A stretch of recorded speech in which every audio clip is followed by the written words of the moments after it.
named Terry Bisson.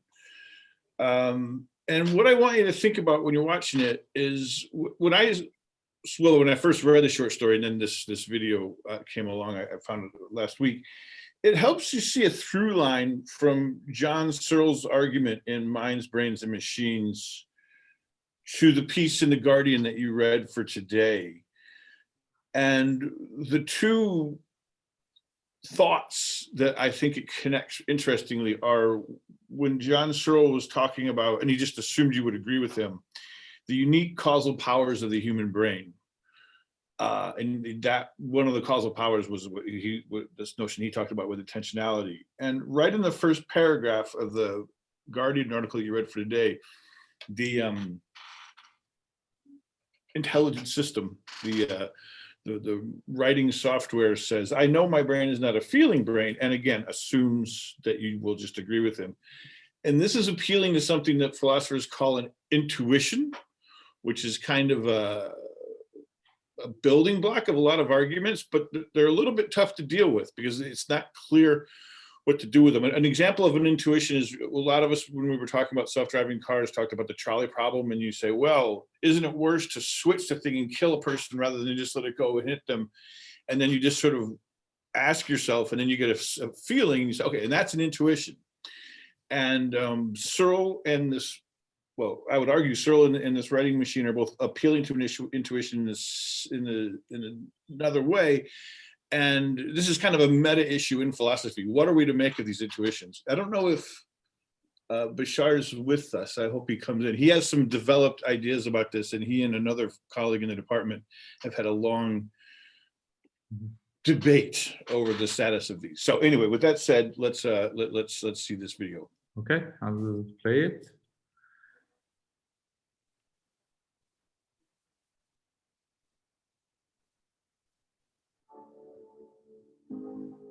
We don't see it yet. We can hear it, but we don't see it. Yeah, let's start. I'm not sharing my screen. Okay, wait. Right. Yeah. Okay, my bad. Let me start over. Let's share screen. Yep. Okay.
They are made out of meat.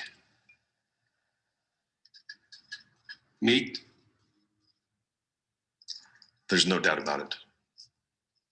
We picked up several from different parts of the planet, took them aboard our recon vessels, and probed them all the way through. They are completely meat. It's impossible. What about the radio signals? They use radio signals to talk, but the signals don't come from them. The signals come from machines. Well, who made the machines? That's who we need to contact. Meat made the machines. It's ridiculous. Meat can't make machines. These creatures are the only sentient race in this sector, and they're made out of meat. Maybe they're like the Orphalai, a carbon-based intelligence that goes through a meat stage. They're born meat, and they die meat. We studied them for several of their lifespans. Yeah, spare me. But maybe they're like the Weddellai, only part meat. We thought of that. since they do have meat heads like the Weddell. But as I told you, we probed them. No brain, eh? Oh, there's a brain, all right. It's just that the brain is made out of meat. What does the thinking then? The brain does the thinking. The meat.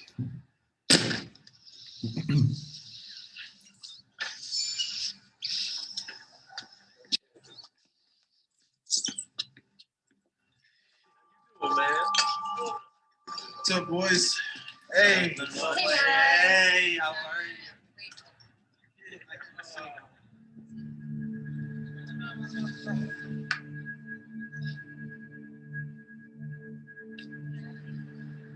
Oh my God. You're serious. They're made out of Meat. And they've been trying to contact us for almost 100 of their years.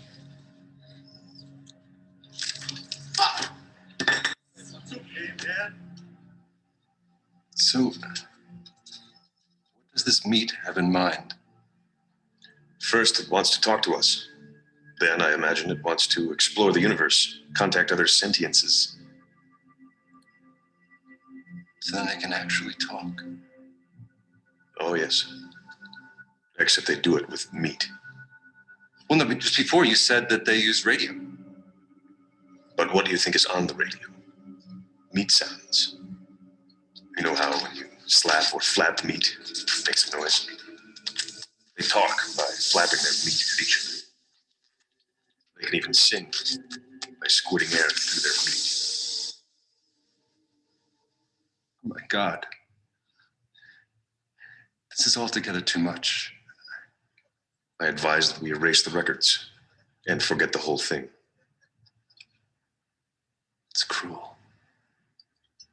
But like you said, who wants to meet meat? Now, the ones that we brought onto the vessel, the ones you probed, you sure they won't remember? They'll be considered crackpots if they do.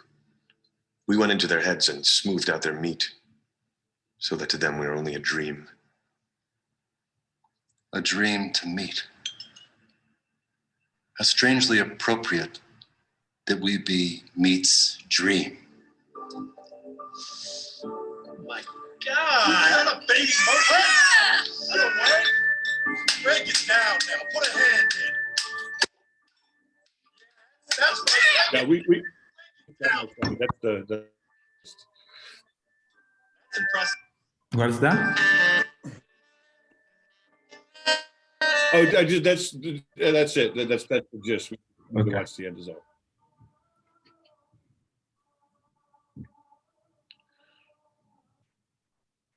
All right.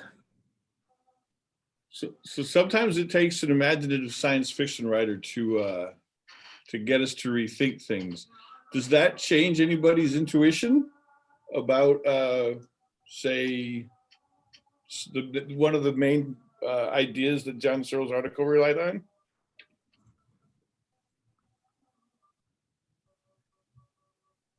Yeah, that's the idea, Jack.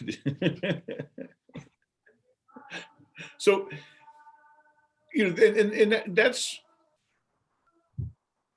I think everybody got this, but what we want to see is that right there. Oh, somebody put a chat in. What we want to see is that it's possible to think it's just as crazy to think squishy organic stuff could have complicated thoughts and feelings than to think that something made of silicone or some other substance. And though I really like the way that one point was made. How can a meat make machines? So that is just, I thought, quite a. It's in the eye of the beholder. Here. Say what? It seemed as if that was superior than us. Yeah. Right.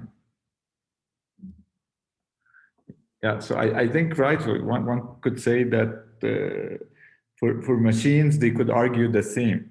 Yeah, that, you know, from as we see from this short movie, that, you know, how can we be smart? Are we really smart? Are we intelligent or not, right? So you could see that they might have a different point of view than we do. Yeah. Okay, great. Any other comments on this? So for those of you who are doing short films, you know, this is a good example of you know, a short film that is thought-provoking, but also, you know, has something to do with what we're doing. So you might want to, if you haven't started yet, to do something, you know, in the same flavor. No pressure, just saying. Okay. Good, good. So let's move on to the second exercise, which is also related to the Guardian article. So I know I've looked at your reflections and I've seen that the majority were really fascinated, but also kind of freaked out a little bit, yeah, about the article. So I wanted to kind of try to walk you through how this article was generated, and then we could discuss whether this is considered really writing or thinking or making an argument or not. Yeah. So this GPT stuff is really nothing more than what is called a language model. And what is a language model? The simplest words possible, it's a probability distribution over some vocabulary. So for instance, you could look at languages like English. It is a language model because, you know, words have certain probabilities in the English language. You say more words more frequently than others. And of course, the probability of a word that you say next depends on what you've said already. So I'm building a sentence using this somehow language model. And this is something that we heavily use in natural language processing and in AI or machine learning for various applications, just to write articles or generate text, but we could also use it for information retrieval. We could use it for all sorts of things. So this demo that I'm showing you right now, if you can see it, is based on the previous version of GPT. So the new GPT has billions of parameters. So it's a very, very heavy model, a very powerful model, but it's not open source per se. So you would have to sign up for it to get, you know, access, and then you can use it. So I think the GPT 2, which is the older version, is available at least for certain demonstrations. Now, how does, before I get into the demo, how does a language model gets built? It's typically from a large corpus. So similar to word embeddings. If you remember the word embeddings exercise we did when we were talking about bias, a language model can be generated based on a large corpus. Let's say I build a language model for English from Wikipedia as my corpus. I'm going to study the frequency of words inside sentences inside Wikipedia, and that will tell me, you know, what is the probability of a word in the absolute sense, and what is the probability of a word coming after a certain word. Yes, if I read a lot of articles, I can decide, you know, if the word, for instance, let's say I said the following sentence: the boy kicked the. You know, then if I look at all possible words in English, there are certain words that are more probable than others. So the boy kicked the ball would, you know, have a higher probability than the boy kicked the cat, for instance. Yeah, unless he's really a violent kid, or the boy kicked the TV. Yeah? So just to give you an example. So, and how do I learn which words are more probable? By looking at a large corpus of documents or articles. Okay, so let's try to use this demo. So here, similar to the Guardian's article, I'm going to start with some sentence or some few words to prompt the model, the GPT, to continue generating text. So I'm going to try AI ethics. Let's see. I haven't tried this, so let's see what happens. Okay, so I give it like a couple of words, And now it gives me a probability distribution over possible continuation. So, phrases that could continue this. So let me maybe make this more interesting. So AI ethics is, and then as you see on the right here, it shows you the things that it suggests, with their probability. So it says, the most controversial aspect of this would be, the next phrase to use if I were generating, an article that starts with AI ethics, and then there's the integral to our national identity. Each one has a probability distribution. Yeah. So I typically, while using this model to generate text, what happens is I sample from this distribution based on their probabilities. What do I mean by sample? I mean, I don't take the one that is most probable all the time, because otherwise I will always generate the same article, the same text. If I start with AI ethics is, and always take the one with the highest probability, the candidate with the highest probability, then it's always going to be the same text. Yeah. So I sample based on this probability distribution. So that's, in principle, I would use the ones that have high probabilities more, but also I have some randomness in the process. Yeah? So let's say I pick, for the first thing, I pick the most probable phrase. So AI ethics is the most controversial aspects of economic ethics, full stop, or political scholarship, and it, or practice in the USA, and so on. So again, I could sample from this. I'm not going to pick the most probable anymore. I'm going to pick this one. So aspect of political scholarship, and it's now I can pick, the next phrase. I pick this one, and and it is certainly strong. And let's say I sampled the next one, it became this one. The last few years, and then I could sample from here that work of the sampling based on the probability distribution, as I'm saying.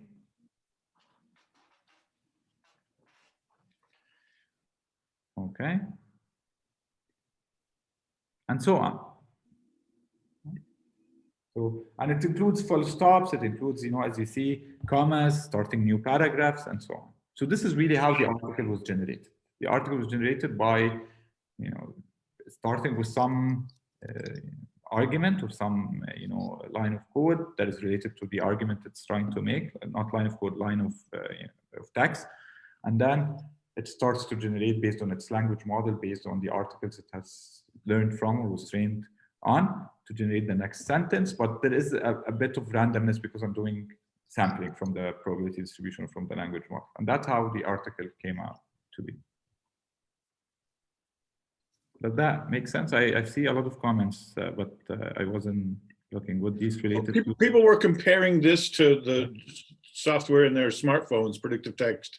Yeah. And then Khalil's now just wondering about whether or not this will make enough sense to develop an argument that's convincing. And I said, well, that's something we'll keep in mind, and we'll talk about that. Yeah. So it's very similar, yes, to the phone. So when you're type, it's autofill. Yeah, it's again a language model, and it tries to see, what is the closest word to what you're typing, and what is the next word. This is also done in Gmail now, if you've noticed. So when you type something, an email, and it auto completes your sentence. Yeah. And that's again based on. I recently got a more sophisticated phone, and on it I use a Bluetooth. It's like anyway, it's a language learning app, and I try to keep fresh on my German with it. And now it auto corrects to German, and it's getting confused. It's a bilingual phone, and I'm trying to write text in English. It's weird. Anyway. Yeah. So Khalil, you were saying would the sentences make sense? So that's when you have a powerful model with billions of parameters. It would try to make sense, because it could look at not just few phrases or few words next to each other like this example, but it could look at really global what it has written so far. So it has the ability of reading what it has written so far, and based on that develop more or generate more text and so on. So the more powerful the model is, the more it can take more context or process more context to figure out really what is the next best phrase or sentence. Typically, you generate few words, And then, so you're not generating one word, you're generating phrases rather than a single word. Yeah. And Shetty, for those of us who don't know much computer science, could you remind us what parameter means in this context? Because you just said billions of parameters, which it strikes one as implausible. Yeah. So remember, right? Machine learning, all we have is, let's say, I'm predicting something, a class for an image. I'll take the example of an image and then try to explain this for text. So you have few images and you want to say whether this image is of a cat or a dog. Now you could build a model that has parameters, which are weights, yeah, that associate each pixel in the image with a single weight. And you combine, your job is to learn the values of these weights, so that's able to say for an image, a particular image, this is cat versus this is right. Yeah. So these weights, right, gets multiplied by the values of the pixels to say, you know, to indicate what is inside the image. And my goal is, I mean, I initialize these weights randomly typically, and then try to learn them through training, so a training set. Now for text here, the task is to kind of, for language models, you typically say, okay, you want to predict the next word, or you mask a certain word in a sentence. So you give it a lot of sentences and you remove one word from it, okay? And then its goal is to predict the correct word, the word that was masked. And if it, of course, if the weights are random, it's gonna pick a random word, but then, you know, it can look at the correct answer and tries to update the weights so that really it gets the correct word. And how do you get, and you get to billions just by running this automatically, and it just repeats enough times that you end up getting a number with, what is it, 9 zeros? No. So it would be like, really, you have a very deep network that looks at. That's what I was saying. Look at a lot of context. So it look at the first word I've generated, but it could also look at, you know, what is the words that I've generated now. So it looks at almost every word in a text. Yeah. So you're generating a large text, and it associates every word with it and it can look at the words that come after, the words that come before. It has like, it looks at all possible combinations of words. Yeah. And that's why it becomes very heavy or very deep model. Yeah. Okay. So Khalil, if AI wants to construct the argument, then shouldn't I could say it. Now? I could speak. Yeah, sure. Go ahead. Yeah, go ahead. So we're saying that the AI would study the corpus that's provided to it and study the language predictions.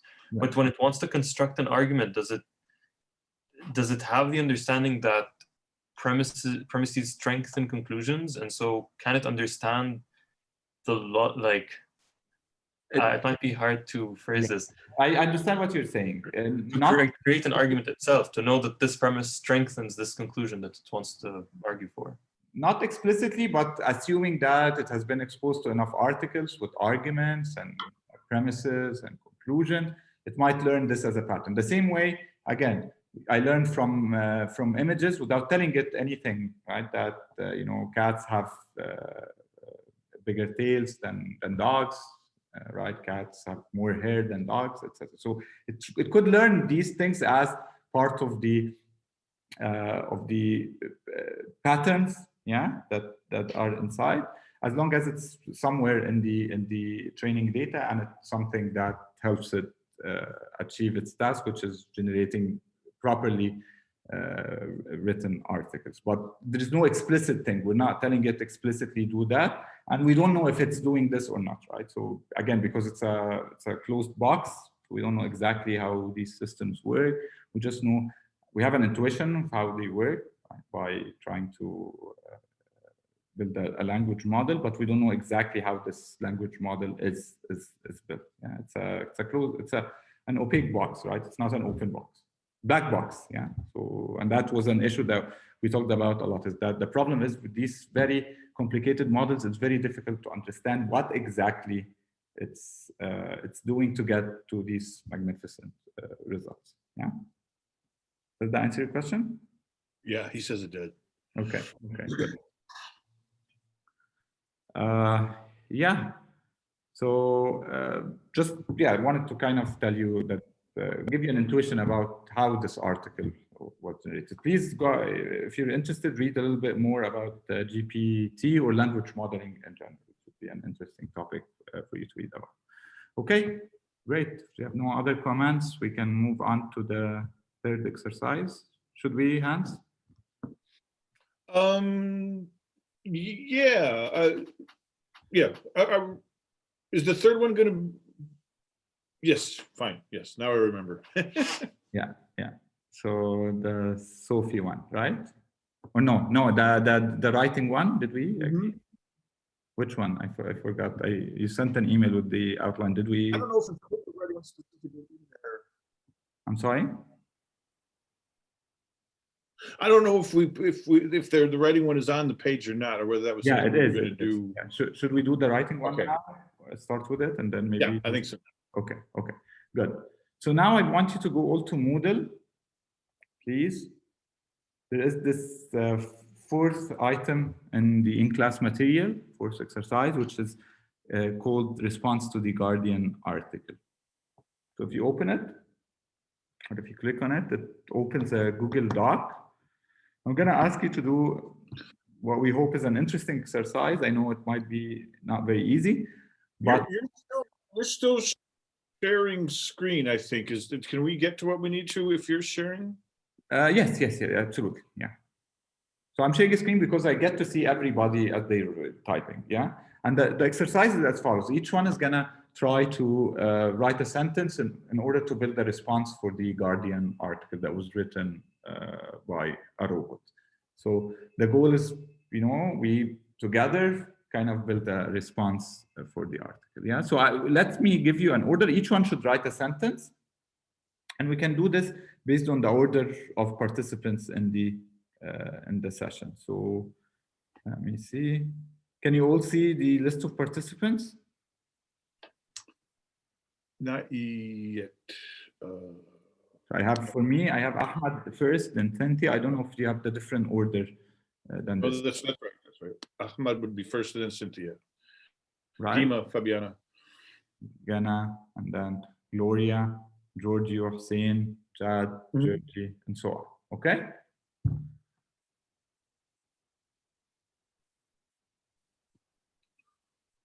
Okay, so let's start. I'll say the name of the first few people, and then just write a sentence. What would you've read the article, yeah? So remember the article, it was making an argument, or it was making an argument that, it's not here to harm people. We shouldn't be scared of AI and so on. So just try to, think of a sentence that you want to use to respond to this article, but take into consideration what has been written so far. So if, your classmates have written something, then it has to kind of fit with it. We're trying to do what the AI did. Yes. By response. Okay. Yes, Marilyn, we should build on each other. The first person in the participants list will write a sentence. The second person in the participant list will write a sentence after that. And we're going to get whatever it is today, 22 sentences from everyone in the class. And what you're responding to is the article. So who goes first is Ahmad. Yeah. Ahmad, just write a sentence that starts your reaction to the Guardian article. Did you find it? Did it freak you out? Did you find it interesting? Okay.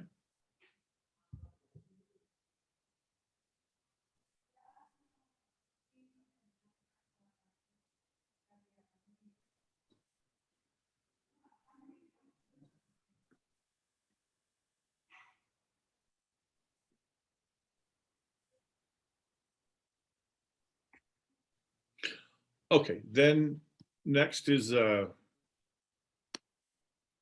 Cynthia. Yeah.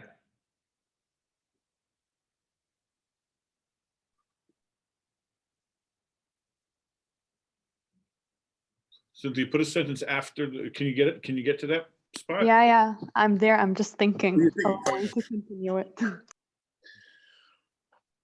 You can also talk to it directly, like it was talking to us. You can just,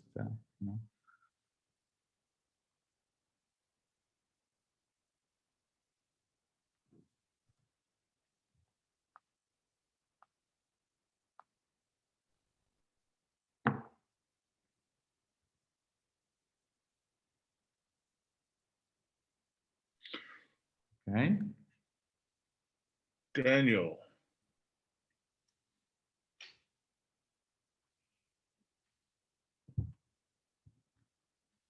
Daniel, you're there? You're following what we're doing?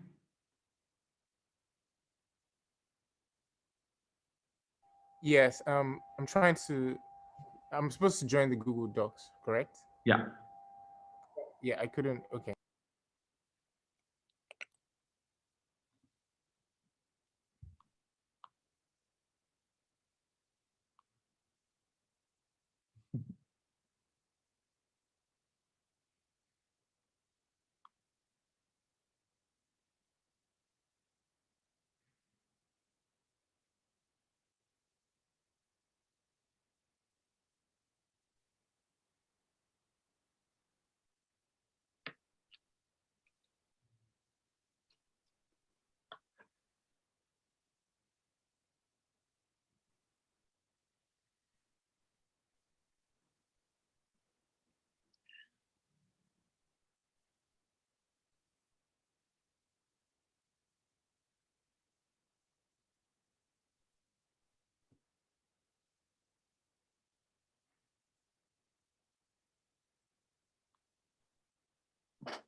Did your system freeze?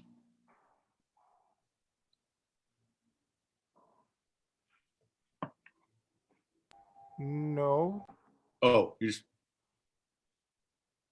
I'm just thinking about how to word stuff.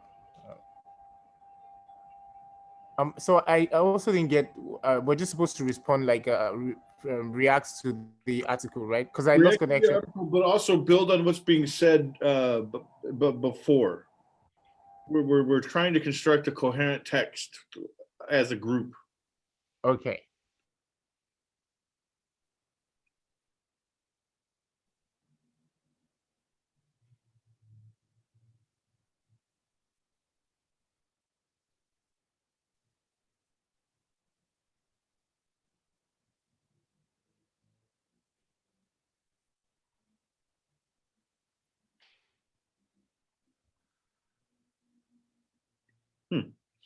Okay. Good. Dima. Dima's up.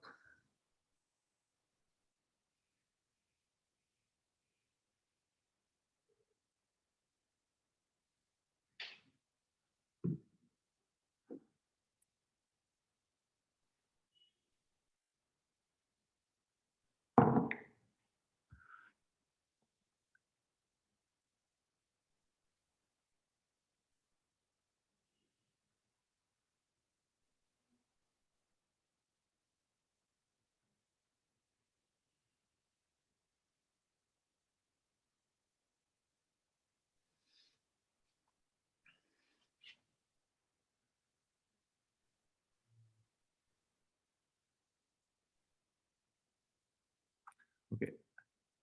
Daniel, I think you already submitted one sentence is enough, right? So to give other people a chance, and also because somebody is already like, okay, great. Good. So that was Dima's sentence. Following this question, I wasn't really sure whether to find it comforting to have AI implemented. And now Fabiana. Yes.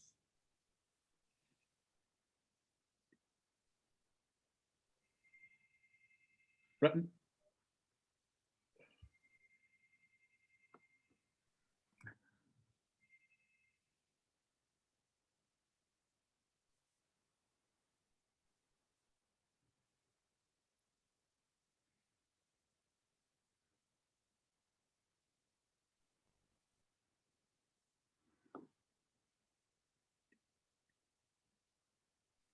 All right.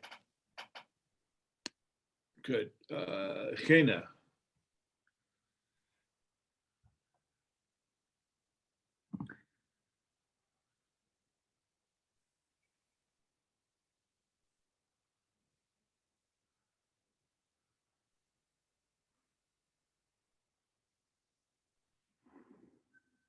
right. What's Huh. next? Gloria. Gloria, yes.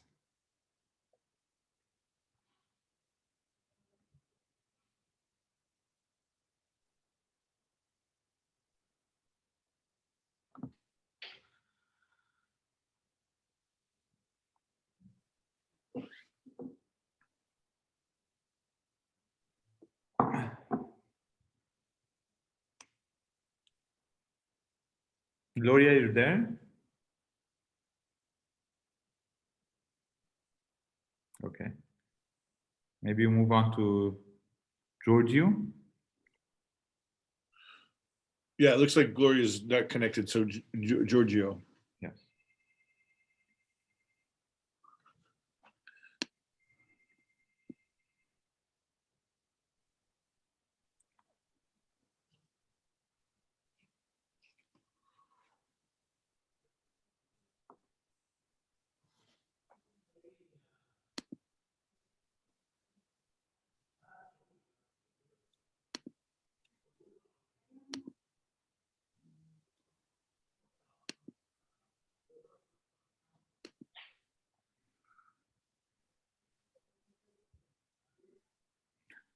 No, Gloria, but we'll ask you to go in a bit, right? So again, Hussein, you're next.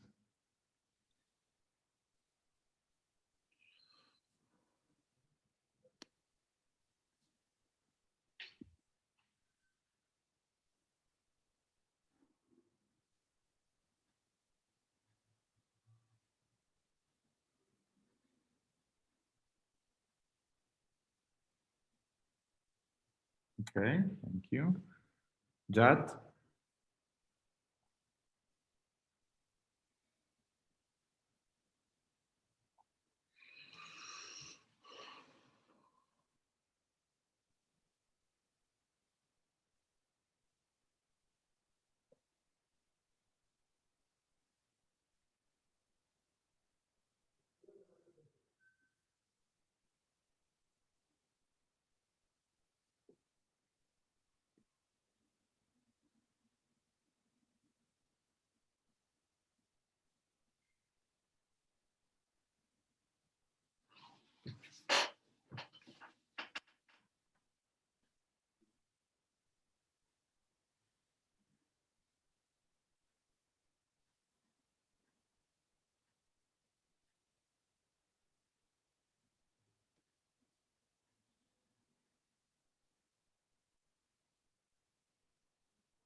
A couple of typos, fix them so that we can move on, Jad.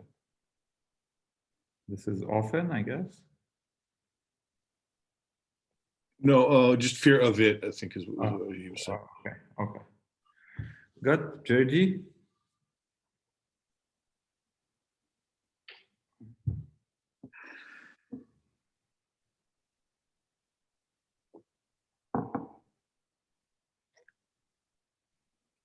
I see where this is going. Exactly. Exactly. That was really my point from this exercise, to see if we're better at this, you know. Well, we're not very practiced, I think is part of it, but yeah. True. All right. Sounds great. Great question, George. Khalil?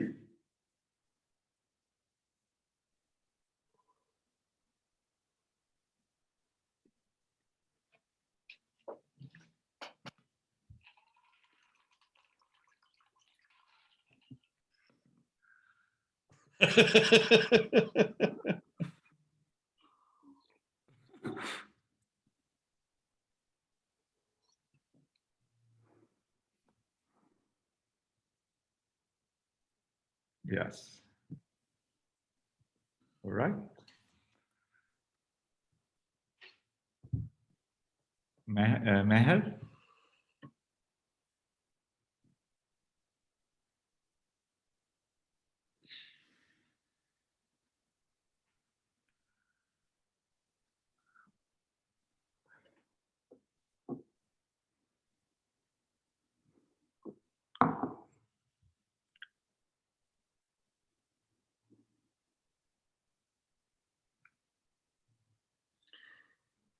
M-A-N. That's SEM. Yeah. Perfect.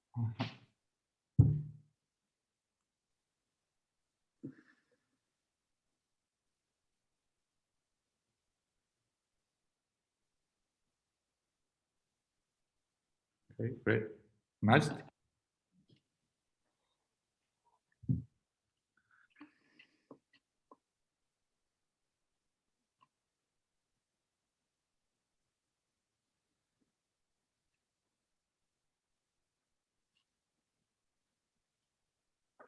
Majd, are you there? I've added it. I've pasted my. Is it below the what we Ah. can see, or is he having the same problem that Cynthia? did? Start with the article is quite interesting.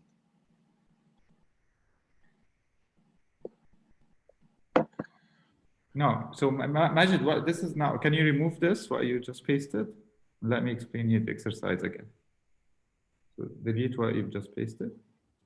Your goal is to now add a sentence to what has been written so far. Yeah, to add a sentence that is related to, responding to the article, the Guardian article, and take into But in consideration. the context of what the fellow students have written, you're continuing the thoughts that are being developed. We're trying to write a coherent piece as a group. We can give you some time to think about this. Yes, we'll move on to the next person and then we'll get back to you and Glory. Marlon? Yeah, maybe he. Merlin or Marilyn, right? I don't know. Liger.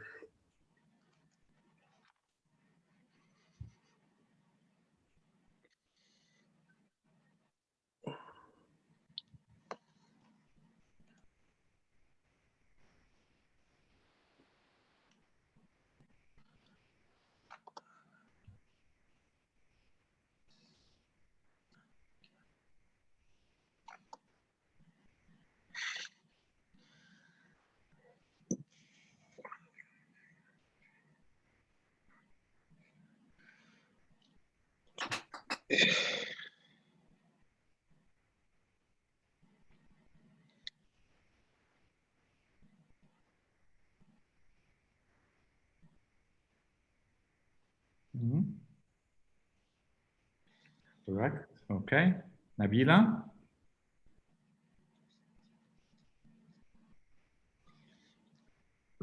Yes, I'm here, but just thinking. Sure. Yeah, take, a few seconds if you want.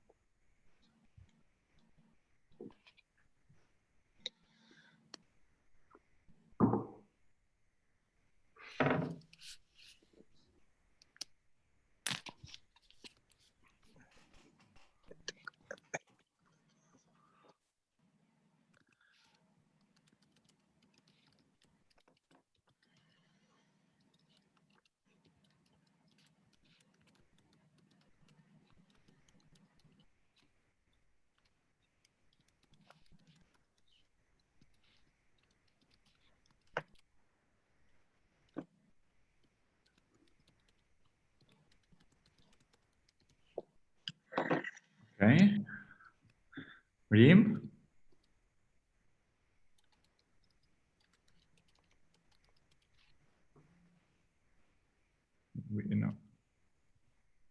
Who was the last one, Nabila or Rasha? Me, Nabila. Nabila, so I think who should come for, somehow, Rasha, right? Rasha, have you participated or not yet?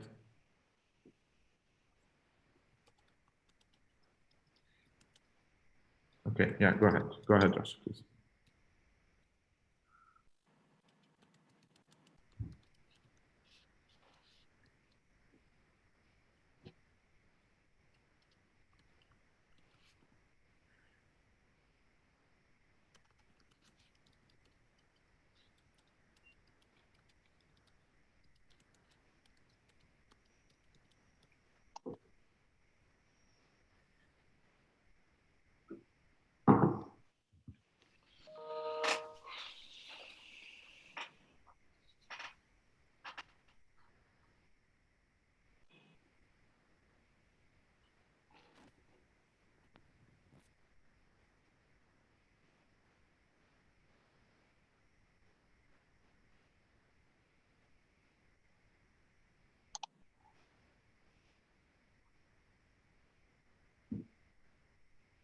Okay.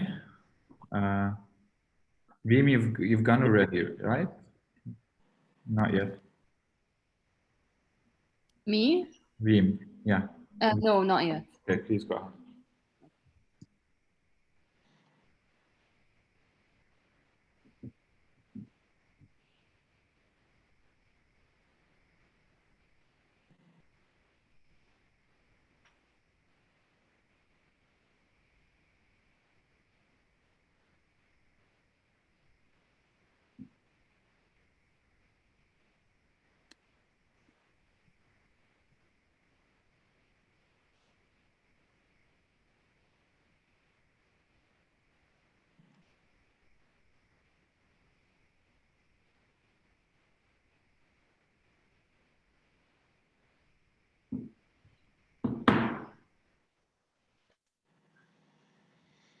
Okay.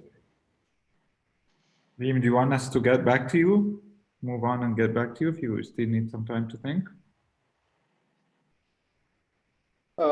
Reem told me at the beginning when we started this exercise that if she doesn't respond by the time you ask on her, it's because she's having problems with the call and the connection, Okay. and that when she gets back, she will. Okay, so Tali, please.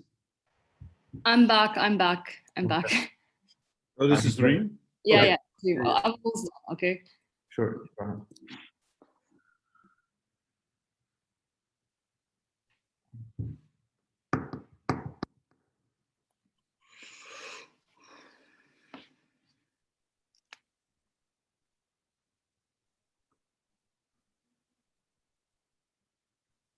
Okay, Reem, we're not seeing your input yet, so we'll move to Tali, and you can take. Yeah, even though I was writing it, I don't know why it didn't show.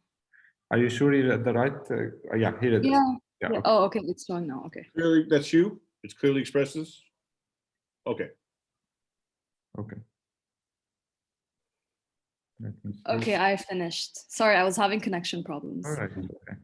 So let's click thread that shouldn't be forced to work.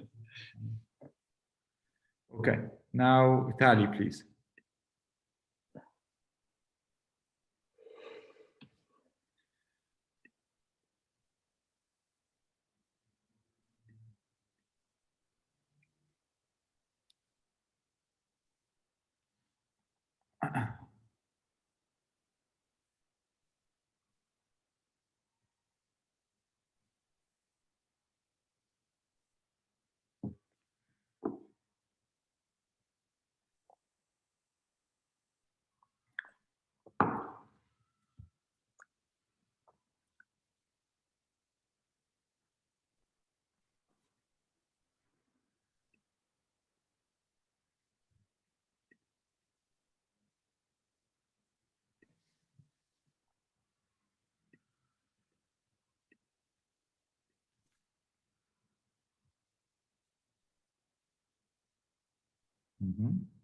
Good point.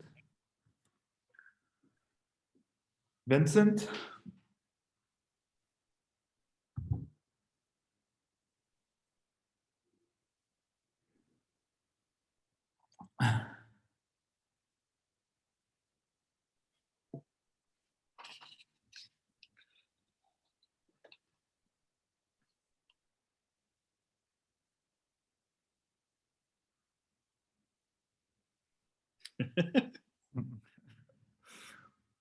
Okay, Wissam. Finally, Wissam, we want a killer conclusion. Oh, there's Yahya also, so it's not the one concluding.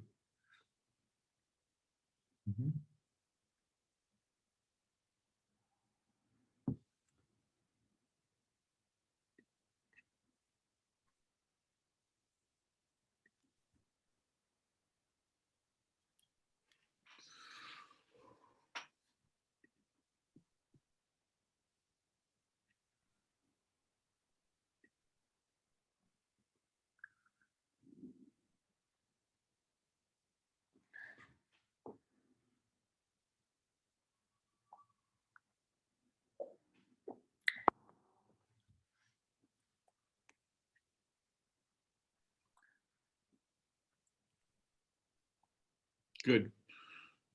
And then we have Yahya.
Mhm. Okay. Gloria, I don't know if you've managed to write something. If you haven't, or if it's not in the document yet, you can send it in the chat and I will paste it there.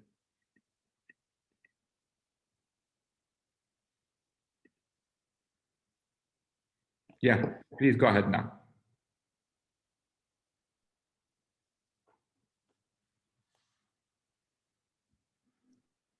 Gloria, can you hear it? Yeah, we want. She's in the chat.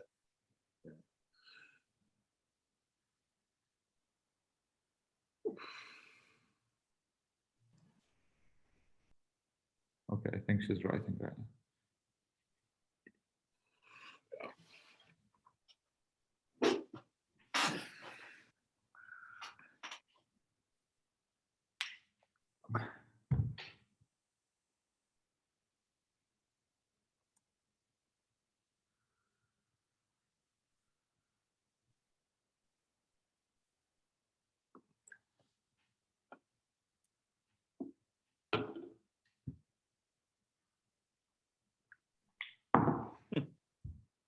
That's interesting, Khalil.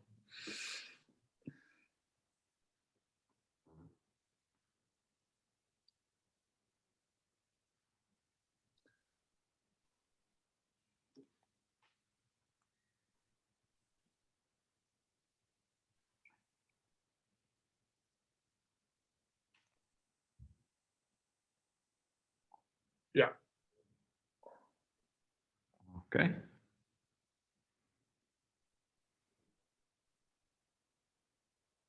Great. Right, wonderful. Okay. So yeah, it wasn't an easy exercise, I know, and you've raised all very interesting points. But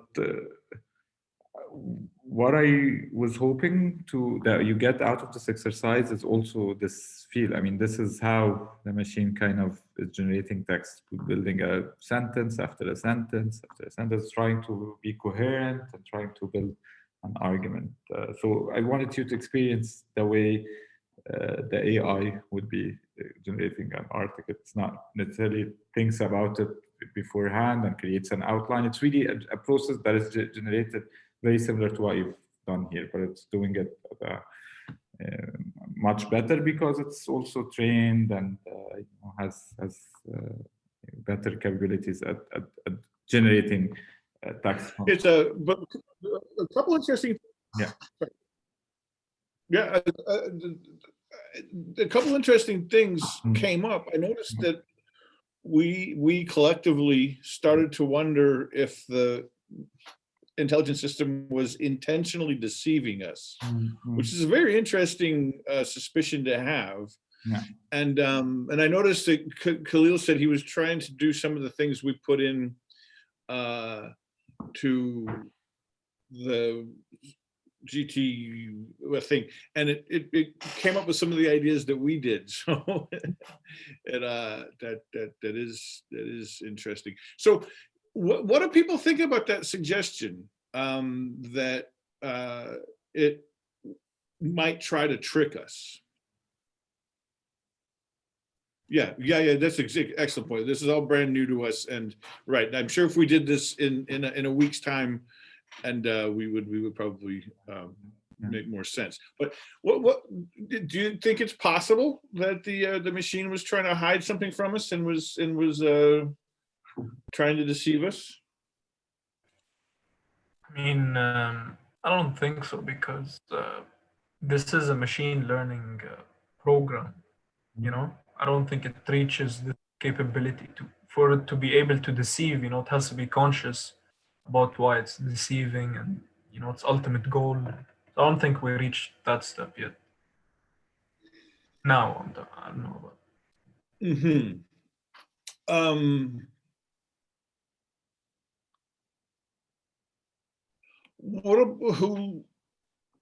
Anybody else have thoughts about that?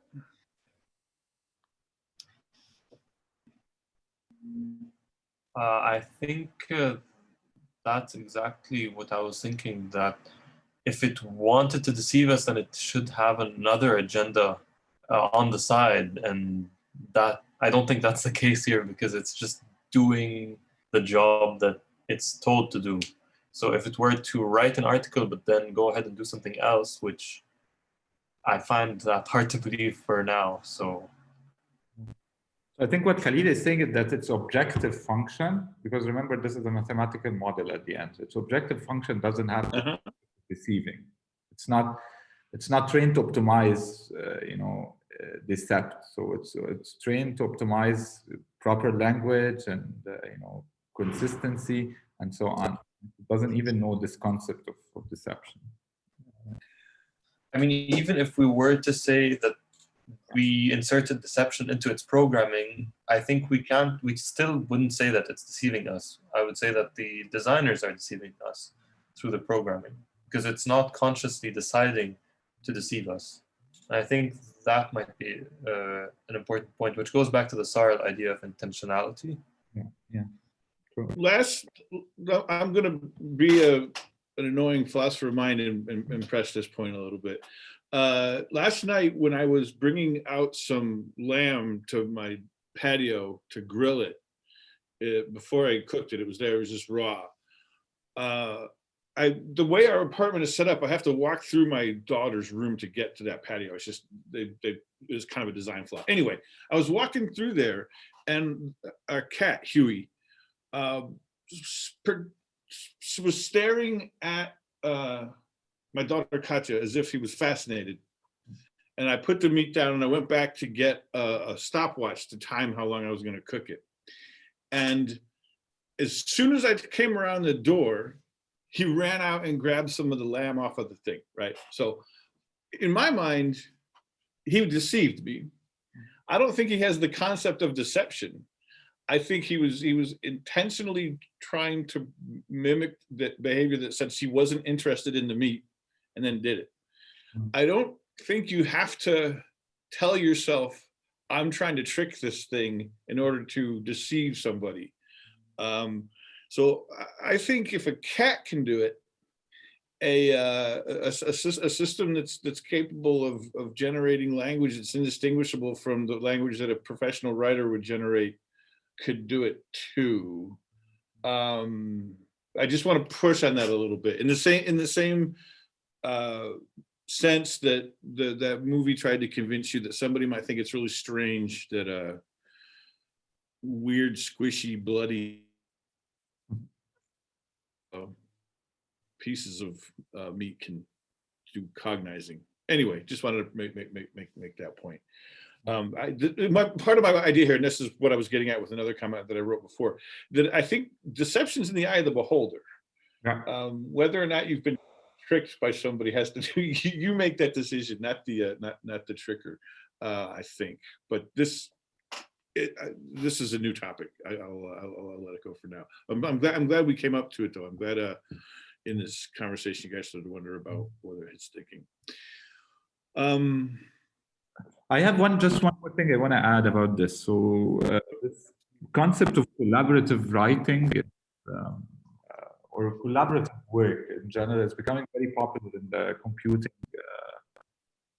world. So if you're familiar with the term crowdsourcing, so this is really a similar example of a crowdsourcing. You take people who are maybe miles apart, each one on their computer, and they kind of produce together something. And computation can help a lot with this to facilitate, connection and Google Docs like we used here and so on to achieve some tasks. Yeah. So there is this concept, right, becoming very popular right now to use the idea of people that over a network to achieve common tasks. But there's also this concept of having machines collaborate with humans.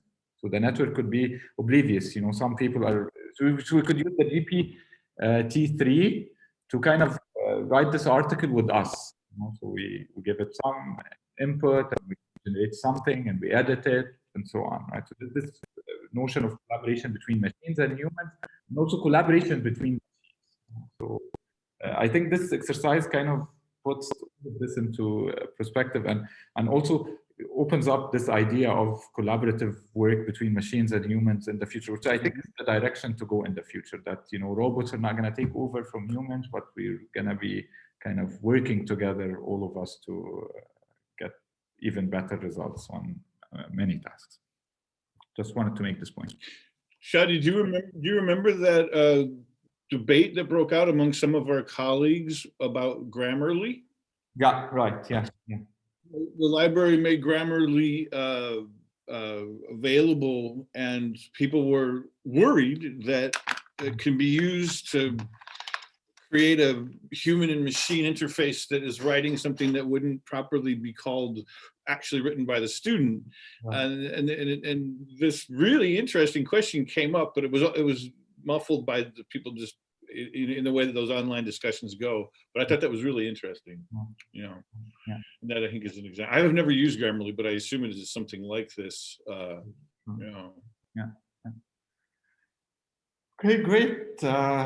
So can I ask you a favor? Maybe at the end of the class, just put your names. Whoever, you know, participate in this exercise, just put your name. Yeah, just your name in the list, because most of you are anonymous, so you're not logged in, so you wouldn't be able to tell who participated or not. So at the end, just press enter here if you want.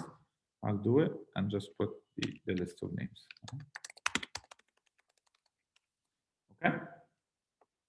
So we keep track of who participated in this great article that we're going to send to The Guardian as our response to the robots article. Okay. Hans, you want to talk about the manifesto, or you want to do something lighter, maybe Yeah, one of the, now, can I share screen if people are still putting their names in here, or is that going to mess it up? No, sure. Yeah, here you go. Okay, I don't even understand how this is going on. All right, good. Okay, so one of the ideas that came up in that discussion of the manifesto was questioning some of our assumptions about, hold on a second, I've lost the thing that gives me the option to share. Where did that come from?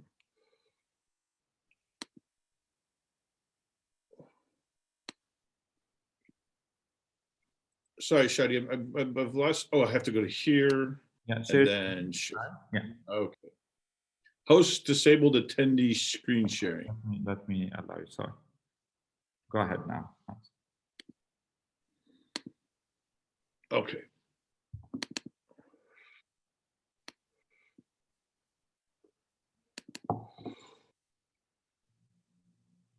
One of the things that discussion in the manifesto was this questioning some of our contemporary assumptions about progress. And when I teach environmental ethics, which is another applied ethics course I'm involved in, I do a little philosophy of science at the beginning to sort of give some background in how people have thought about nature, since in environmental ethics, you think about nature, what it is and how it works, and what about it is important to preserve. So there's a very good philosopher named R.G. Collingwood who wrote a book, actually it's a while ago, it's in the 1950s, but here's how he comes at it. And what I want you to think, what I want to think about is the notion that progress, the concept of progress hasn't always existed. There was a time when if you'd gone to somebody and tried to explain what we mean by progress, they would have said, what are you talking about? That's not how the world works. There isn't anything like that. Okay, so Collingwood notes that science has to make presuppositions about what nature is. And the philosophy of science looks to identify what those assumptions are. And at the most general level, you ask what makes scientific knowledge possible, right? And that sounds like a weird question because we're all so used to living in the scientific worldview. But you know, if events were completely random and there was just no predictability at all to it, then you really couldn't do science. You couldn't do the sorts of inferences and inductions that the science depends on. So there has to be some kind of order and regularity in nature. So where does that come from? What do we assume about the world such that we think that there's some order and regularity to it? And it turns out that in the Western tradition, there's been three very different assumptions about what makes nature do what it does. The ancient Greek view of nature was that Greek natural science assumes that nature is saturated or permeated by mind. And just they didn't have a notion of gravity. They didn't say that massive objects pull. If this thing goes down because it's going to go down, they say it has a natural downward tendency. And even they would go so far as to psychologize it and say it wants to go down. That's why it went down. That's everything wants to go toward the bottom. Water has a natural downward tendency. And this gets personified in the Greek mythological thing, where you think about an angry sea, right? When this seas are crashing and sailors might die. That's it can be thought of as, was it Poseidon? I forget what the god of the sea is doing it. So minds are in nature. Yeah, and that explains the orderly motion. So there's an analogy between how we work and how nature works. And the world is kind of an organism. So you get some regularity there, but it's going to be different than some other ones.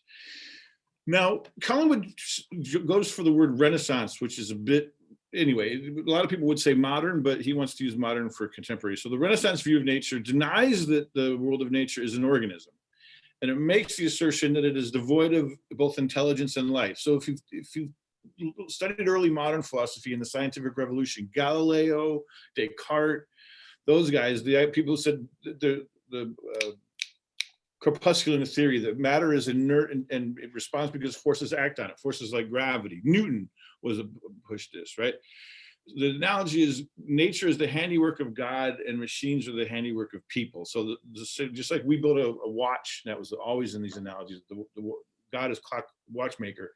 It winds it up and it just runs. That explains the orderly motion in a particular way. We don't have to worry about that question. Okay, so it works because it's been designed. It's been designed to be in a certain way. But notice it doesn't change, right? A watch doesn't change except it can break down, but God wouldn't make a breakdown of the system. So in that picture of the world, it doesn't change. What Collingwood calls the modern view of nature, and this is still emerging, we're in the process of developing it. The central analogy is the processes of the natural world as studied by natural scientists and the vicissitudes of human affairs as studied by historians. And there are three things that have to be in place for this view of nature to make sense. One is you have to have a notion of people have to be familiar with history and the notion that things that change and progression like that can be understood. And it was in the 18th century, in the Industrial Revolution, that progress really came along. If you had gone to say a medieval serf and said, are things going to be better for your children than you? They would have said, of course not. Everybody just farms and eats and dies, and that's. The 18th century was when, and again, the Industrial Revolution is when the notion of progress got afoot. And in the 19th century, Darwin's theory of evolution also had some notions of things changing over time and moving in a direction. So history had proved that scientific knowledge was possible concerning objects that were constantly changing, because right, societies don't stay stable. And so in the modern view, change is not cyclical, but progressive. Nature is no longer a machine. And teleology, that is, things happen for a reason and we're headed toward a goal, gets reintroduced. Things are getting better. And then this is an interesting one, especially when you think about environmental ethics. The natural processes that come most easily within human observation are predominantly of a destructive kind. Okay, there's more of that going on than we need, but what we just need to understand is the contemporary model that economics has, that you need growth. And if you don't have growth and more things being made and more things being bought, then you're not making progress. It's a choice to look at the world that way. And that's part of what the guy or the team writing the manifesto were trying to get at. And I noticed in some of your reflections, people were hitting on the idea of progress. So I just wanted to emphasize that. And it's important to remember that we are in a minority in a relatively small slice of the time in human history of people thought that progress was possible, and we're in that. So it is useful to be wary of. I don't know if it's statistically the case because we keep making more people, so another kind of progress. But anyway, I just wanted you guys to think that. I had to go through that really quickly because that other stuff did it, but I hope that made sense. And does anybody have any questions or comments about any of that stuff about progress? Or if you just wanted to say something about, yeah, Maha, that's fine. Yeah, I understand. That's also where, that's good. Yeah, Khalil's was stability is the thing that the nature. Did anybody want to say anything about the manifesto and what was going on there? Did you find? I mean, it's in a way it was in a very different tone than almost anything any other thing we had read in the course. It's somebody who's trying to question a lot of the things that are, well,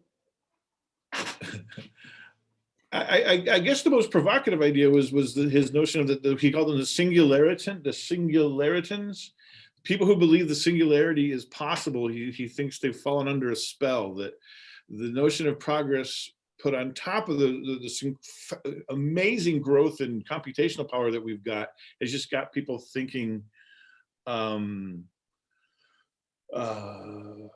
this is bound to happen. And he just thinks that's a mistake, not sort of a technical mistake, but almost a category mistake. Like it's just, this is the wrong way to approach the issue. I'm curious if any, because some of you have expressed concerns about the singularity before. Did that make anybody feel better?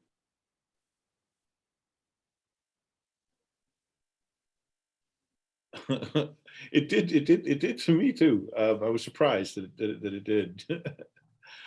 I'm curious if you found it convincing at all, Shadi, or compelling, or does it just sound like idiots outside the gates yelling at the people who are making the progress? Honestly, I mean, I found it first of all difficult to get what the guy was trying to say. So I had to, every paragraph read multiple times. It wasn't very clear to me what the argument was. I see. But no, overall, like he made some very good points. So I thought it was quite some interesting ideas there. But yeah, it's one of the most difficult articles for me, right? Out of all the articles we've been reading this semester. Yeah, it's a little bit of a rant, which I think he was trying to be.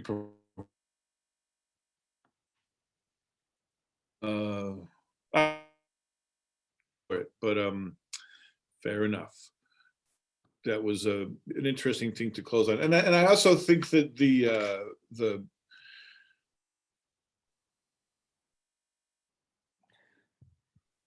it extends some of the ideas in the Guardian article in some ways. Anyway, good. Khalil is a big fan of it, obviously. So I just think it's almost fascinating. So great. I mean, this is a great way to end, I think. So there is one more link. Do you guys all know Sophia the robot? Anybody doesn't know who Sophia the robot is? Is there? Who never heard of her? Okay. So there is a link. Yeah, I know. Yeah, in class exercises, it's an interview with this robot. So you see a live interview with the robot. Please check it out. It's an interesting interview, 5 minutes or 6 minutes. Unfortunately, we don't have time to go through it today, but have a look on it when you get a chance. It's quite interesting. Yeah. Yeah, and I would encourage you to think about the question that has come up a couple of times. If you were interacting with Sophia, would it help you do it better if you assume she had a mind? Or would you be better off just thinking, this is just a thing running simulations of human language. It's not actually thinking. Which strategy would be more successful in interacting with her effectively? Say she run this writing program that we looked at, and she was a coworker at your newspaper. Should you treat her like she's a person or has a mind, or should you treat her like a very good computer? Yeah. Good. Yeah. Nice try, Khalil. Right. Speaking of essays, I hope you guys are doing progress in the reports and your projects and so on. Please get in touch with us so we kind of monitor this and make sure you're on the right track. And there will be the demo session Thursday. When? Which date? Hans, do you remember? It was Thursday. It's the 17th. Yeah. Yeah. It's 4 p.m. 4 p.m. Yeah, so we'll have a session of 2 hours. We'll send you instructions of what we expect. Roughly speaking, we want to know more than 5 minutes per student. And if it's an essay, you read an abstract, as Hans said, or you can have just one slide with your abstract so everybody can see it.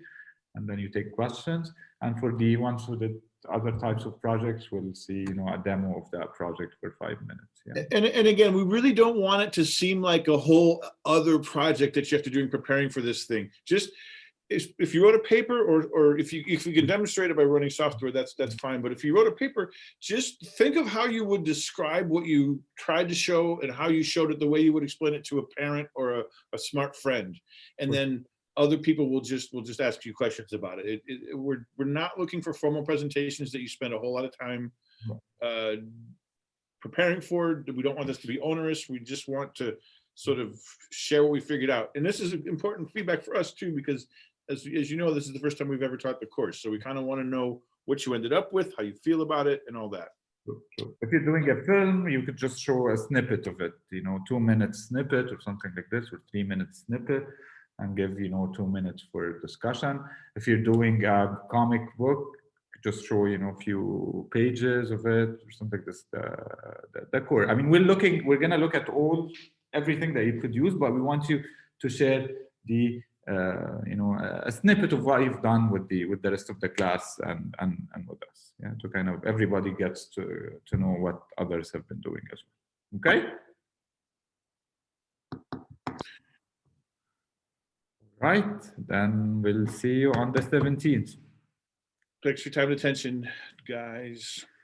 Yeah, take care. Hope you've enjoyed the course so far. Okay, bye-bye, everyone.